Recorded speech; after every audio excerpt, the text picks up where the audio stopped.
এখানে যারা শাসকরা ছিলেন তাদের সৈন্যরা হয়তো তাদের শত্রুপক্ষকে এই ছিদ্রগুলোর মাধ্যমে পর্যবেক্ষণ করতেন বা শত্রুপক্ষকে তাদের চোখে রাখতেন, এরকম একটা ব্যাপার ছিল। তো চলুন দেখা যাক আজকে এই সুন্দর রহস্যময় একটি গোপন সুড়ঙ্গ যা আজকে আপনাদেরকে আমি দেখাতে চলেছি। তো আমি আস্তে আস্তে যাচ্ছি আপনাদেরকে দেখানোর জন্য। সুড়ঙ্গটি এরকমভাবে তারা তৈরি করেছে যেই সুড়ঙ্গটি উপর থেকে দেখা যায় না বা বোঝা যায় না যে এটি কত দূর পর্যন্ত গিয়েছে। তো এই সুড়ঙ্গটি যদি দেখতে হয় তাহলে আমাদেরকে নিচে নামতে হবে। এবং দেখুন খুবই সুন্দর এই মাঠটি, এটি হচ্ছে ছাদের অংশ, এই দুর্গের জলদুর্গের ছাদের অংশ হচ্ছে এই মাঠটি। এবং চলুন আমরা মূল সুড়ঙ্গে নামছি। দেখুন দুই পাশে রয়েছে উঁচু দেয়াল প্রাচীর, যে প্রাচীরের মাঝখান দিয়ে এক কিনার দিয়ে এই সুড়ঙ্গটি বয়ে গিয়েছে।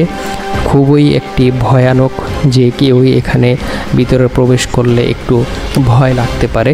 তো আমি একাই ছিলাম, তারপরেও আমি একটু সাহস করলাম একটু ভিতরে যাওয়ার জন্য, আপনাদেরকে দেখানোর জন্য ক্যামেরাবন্দি করলাম। দেখুন আমি আস্তে আস্তে যাচ্ছি, কিন্তু এই সুড়ঙ্গটি এরকম একটি রহস্যময় যা উপর থেকে দেখা যায় না বা বোঝা যায় না যে এই সুড়ঙ্গটি কত দূর পর্যন্ত বা কতটুকু নিচু তা বোঝা খুবই মুশকিল শত্রুপক্ষের জন্য, বা এরকম একটি চিন্তা ভাবনা নিয়ে এই সুড়ঙ্গটি তারা তৈরি করেছে। তো দেখুন এখানে একটি গেট দেওয়া আছে এবং তার মানে বোঝা যাচ্ছে যে এই সুড়ঙ্গটি এখানেই শেষ।